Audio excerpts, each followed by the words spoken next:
Saudara, berdoalah. Amin. Saudara akan melihat kuasa Tuhan di dalam doa-doa saudara kepada Tuhan. Saya ingat betul anak saya yang ketiga, ketika lahir 3 bulan di dalam kandungan, dokter bilang harus dikiret. Kenapa? Karena istri saya lahir di luar kandungan. Jadi benih itu tumbuh di luar kandungan. Saya datang ke dokter spesialis, dokter kandungan Irwan, saudara. Dan waktu itu saya bilang sama dokter, dokter, saya minta waktu 1 minggu untuk doa puasa. Saya sama istri doa puasa 1 minggu, saudara. 1 minggu kemudian datang. Waktu kami datang dan dia periksa lagi, saudara ya. Dan dokter itu bilang, Pak, tidak usah dikiret, tidak usah dibuang maksudnya. Kenapa? Janinnya sudah di dalam kandungan. Saya berdoa. 2 tahun yang lalu, ya, saya datang ke dokter Yanto, spesialis pencernaan di Siloam. Dan dokter berkata kepada saya, Pak, harus dioperasi, Pak. Kenapa? Karena di empedu saya ada 3 batu. Waktu itu saya sampai hafal, nggak boleh makan terlambat, saudara ya. Jangan pun makan terlambat, nyanyi aja udah nggak bisa, saudara. Wah, saudara. Terus saya ngomong sama dokter, dok, ada alternatif lain nggak? Ada obat nggak? Dia bilang begini, oke deh, saya kasih obat kamu nih ya. Ini obat cuma ada di sini, nggak ada di tempat lain. Saudara, tapi puji Tuhan, 10 hari itu 1.700.000 lah. Jadi kalau berarti kan 3 kali beli ya, kalau 1 hari 3. Jadi kira-kira 1 bulan itu hampir 4 juta. Dari 1 bulan ke 5 bulan. Waktu kami ambil tebus untuk 2 bulan, saudara, waktu saya pergi sama istri saya bilang begini, itu kan obat bagus bagaimanapun banyak unsur kimianya. Kamu gak pikir baik-baik? Kalau kamu minum ini nanti takut ada efek sampingannya. Apalagi sampai 6 bulan minum obat katen, saudara. Ini menjadi sebuah pergumulan saya, dan akhirnya saya mengambil keputusan untuk berserah kepada Tuhan, mencari Tuhan, mengoreksi diri di hadapan Tuhan, berdoa kepada Tuhan. Dan 2 hari kemudian saya ngomong sama diri saya sudah mengambil keputusan, saya tidak akan minum obat ini lagi. Jadi waktu itu saya sudah berjalan 1 bulan 3 hari. Jadi harus pakai sampai 5 bulan. Saya sudah tidak minum lagi. Saya serahin sama Tuhan deh. Saya bilang gini, Tuhan, kalau Tuhan mau panggil dah. Amin. Betul, saudara ya. Saya tidak minum obat lagi, hanya berdoa, baca firman Tuhan, berdoa, baca firman Tuhan, buang pikiran-pikiran negatif, klaim setiap janji Tuhan untuk kehidupan kita. Saudara, puji Tuhan loh saudara, setahap demi setahap Tuhan pulihkan saya. Amin. Dan hari ini sudah berjalan 2 tahun, saya tidak jadi dioperasi. Amin. Padahal dokter mengatakan harus dioperasi. Sudah kenal pendeta Iing Chandra ya. Beliau baru operasi empedu batu. Cuma 1 batunya, tapi segede biji kelereng. Harus operasi. Saudara, saya punya kawan istrinya baru operasi empedu batu. Saya kaget saudara, dikasih batunya lebih dari 50. Dikasih lihat saya loh saudara, lebih dari 50 di empedu. Jadi empedunya diambil saudara ya. Puji Tuhan saudara ya. Oleh anugerah Tuhan, ketika kita berdoa, kita mengalami kuasa Tuhan. Kita mengalami mujizat Tuhan. Kalau saudara berdoa, pasti ada mujizat Tuhan yang terjadi. Inilah yang dilakukan oleh Elia. Yang terakhir saudara, mari kita lihat dalam ayat yang ke-43. 44 bisa ya. Saya akan bacakan. Setelah itu ia berkata kepada bujangnya, naiklah ke atas, lihatlah ke arah laut. Bujang itu naik ke atas. Ia melihat dan berkata, tidak ada apa-apa. Kata Elia, pergilah sekali lagi. Demikianlah sampai 7 kali. Pada waktu ke-7 kalinya berkatalah bujang itu, wah, awan kecil sebesar telapak tangan timbul dari laut. Lalu kata Elia, pergilah, katakanlah kepada Ahab, pasanglah keretamu dan turunlah, jangan engkau sampai terhalang oleh hujan. Puji akan nama. Yang ketiga, saudara, mengapa kuasa Tuhan bekerja atas hidup Elia? Yang ketiga, karena Elia bertekun dan percaya total. Coba saudara perhatikan, dari mana kita tahu Elia percaya total dan ketekunannya di dalam doa? Saudara, menarik sekali ya. Saudara perhatikan, waktu Elia berdoa, dia suruh bujangnya naik ke Gunung Karmel. Amin. Sampai berapa kali? 7 kali. Pertanyaannya, kenapa 7 kali berhenti? Kenapa berhenti, saudara? Karena Elia sudah melihat ada awan sebesar telapak tangan. Pertanyaannya, kalau belum ada awan, kira-kira bujang itu disuruh naik lagi nggak? Elia berdoa lagi nggak? Doa lagi. Sudah naik. Siapa di sini yang pernah naik ke Ciberem, air terjun Cibodas? Wah, untuk orang Jakarta biar anak muda ngap-ngapan ya. Betul ya saudara ya. Betul.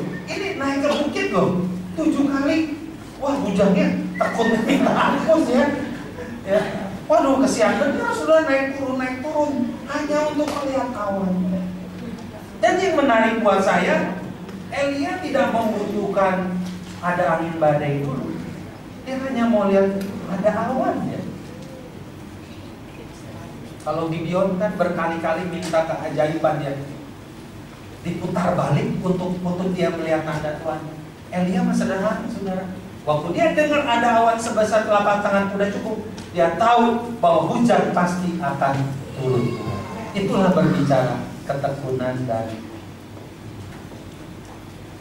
saudara, banyak orang percaya berdoa, tapi masalahnya kurang percaya dan kurang tekun. Amin. Ya. Kadang-kadang kita minta gembala sidang kita datang, pendeta kita datang untuk doain kita, tapi pikiran kita begini, sebentar jam 9 kita pergi ke dokter ini ya. Saudara, mengapa di Amerika tidak terjadi banyak mujizat? Karena orang Amerika itu mendua hati, kata pendeta Adiosa. Dia berkata begitu. Makanya mujizat sedikit terjadi. Kenapa di Afrika, saudara, gereja menjadi tempat spesialis?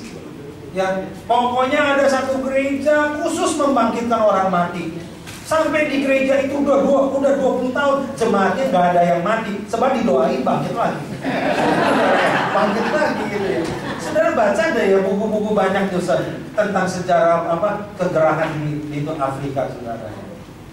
Kenapa? Karena begini, di Afrika itu sedikit dokter. Jadi waktu orang percaya sungguh-sungguh. Kalau saudara mau melihat mujizat, mari kita menjadi pribadi yang tekun berdoa. Amin. Dan percaya total. Amin, saudara. Lebih baik kita mati di dalam Tuhan tapi indah. Amin, saudara. Ya, daripada mati tubuh saudara sehat tapi saudara meninggalkan Tuhan. Kalau saudara bertekun, saudara akan melihat mujizat saudara. Dalam Amsal pasal 8 ayat 17 dikatakan, saudara, orang yang bertekun mencari Tuhan akan mendapatkan Tuhan. Dalam 2 Timotius 2 ayat 12 kita akan baca ini sebagai ayat terakhir. Mari kita. Tolong dibacakan. 2 Timotius 2 ayat 12. 2 Timotius 2 ayat 12. Itulah jika kita bertekun, kita pun akan ikut memerintah dengan diam. Amin. Jika kita bertekun, kita akan ikut memerintah dengan dia. Kata memerintah itu diberikan otoritas. Saudara punya kuasa.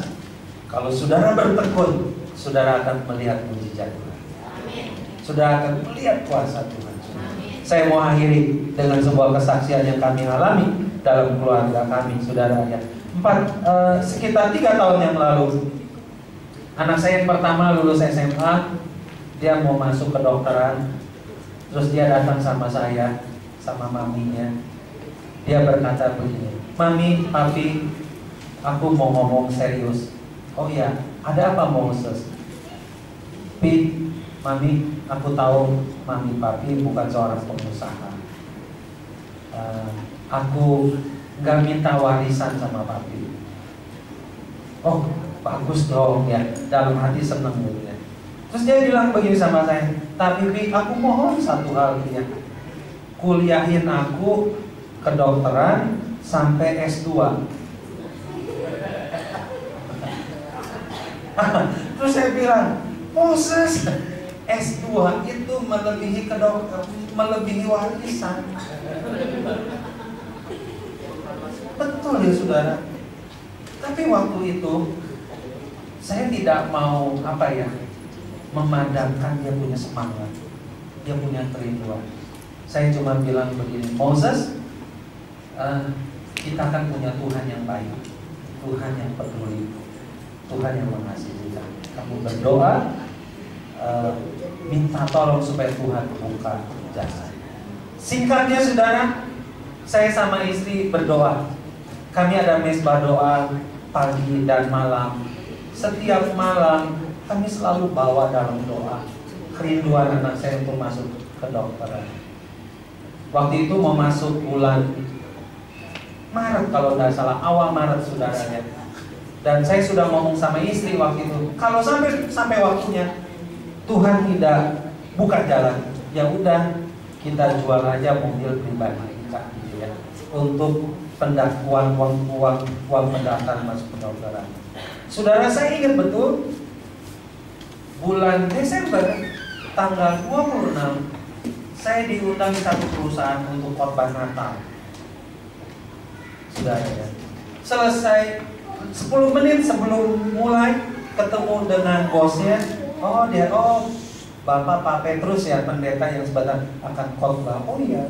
Terus dia tanya saya, "Pak, sudah berkeluarga?" "Oh sudah." Terus saya bilang bahwa anak saya 4, pertama Moses mau masuk kedokteran, yang kedua udah selesai ibadah. Saudara, saya ditahan, "Pak, kalau boleh jangan pulang dulu, saya mau bicara sebentar." Saya diajak ke kantornya, terus dia ngobrol dan dia berkata begini, "Pak Petrus, sebelumnya Bapak jangan tersinggung ya, dan saya mohon maaf ya. Begini Pak, saya tergerak untuk menolong anak Bapak masuk ke kedokteran." Amin. Amin. Luar biasa. Terus dia tanya saya, "Pak, butuhnya berapa buat biaya pendaftaran?" Waktu itu sekitar 40 juta. Saya bilang 40 juta Pak. "Oh, dibutuhkannya bulan apa Pak?" Saya katakan bulan ini. Betul saudara, Januari awal kalau tidak salah. Dia minta nomor rekening dan dia kirim seperti ini. Amin. Bukan dulu, belum selesai.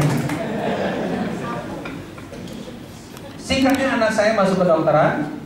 Sebelum ujian, karena target dia mau masuk UI, teman-teman saya udah bilang jangan bermimpi masuk UI, karena itu udah gak mungkin. Singkatnya, anak saya masuk bimbel sudah untuk mempersiapkan masuk kedokteran, itu saudara ya. Ternyata bimbel itu sindikat penipuan, saudara. Jadi anak saya ketipu, kita udah keluar duit 80 juta, saudara, buat pendaftaran. dan buat uang les. Les itu kan 1 bulannya 5 juta, 5 juta, 5 juta, 5 juta, sampai persiapan begitu saudara. Persiapan. Saudara, waktu kami berjuang, anak saya bilang begini, Pi, sebenarnya Moses punya pilihan yang kedua. Pilihan kedua apa? Ya masuk di BINUS. Ya sudah, saya ngomong Moses, kita ini lagi berjuang untuk supaya uang kamu kembali, untuk kamu bisa masuk ke dokteran. Nah, terus dia bilang, aku ada kerinduan yang kedua masuk ke dokter, masuk BINUS. Nah akhirnya, singkatnya, dia masuk BINUS, dia ambil 2 grade, saudara ya, 2 gelar. Dan waktu itu saya merasa nggak enak dong sama pihak yang nyumbang.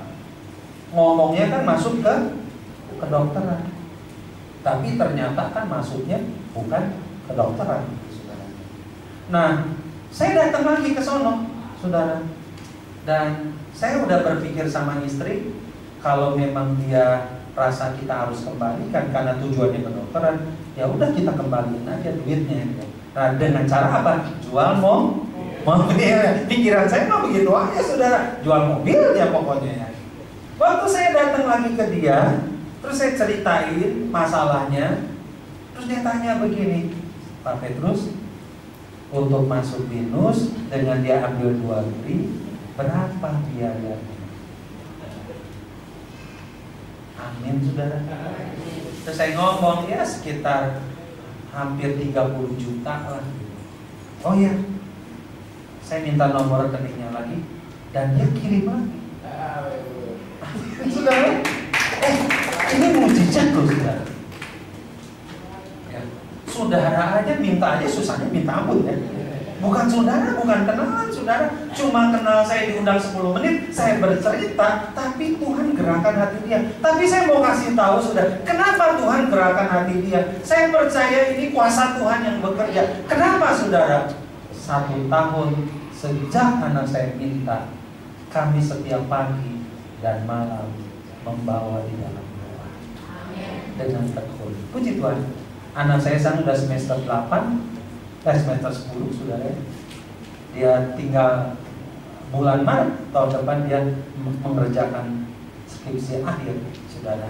Terus dia ngomong lagi, Pi, kalau boleh ya Pi ya, aku mau lanjutin S2. Puji Tuhan. Dan saya bilang, Moses, kalau Tuhan sudah tolong, pasti Tuhan akan tolong. Cuma saran papi, kerja dulu. Amin. Nanti kamu biayain sendiri. Ketika kita bertekun, kita akan melihat mujizat.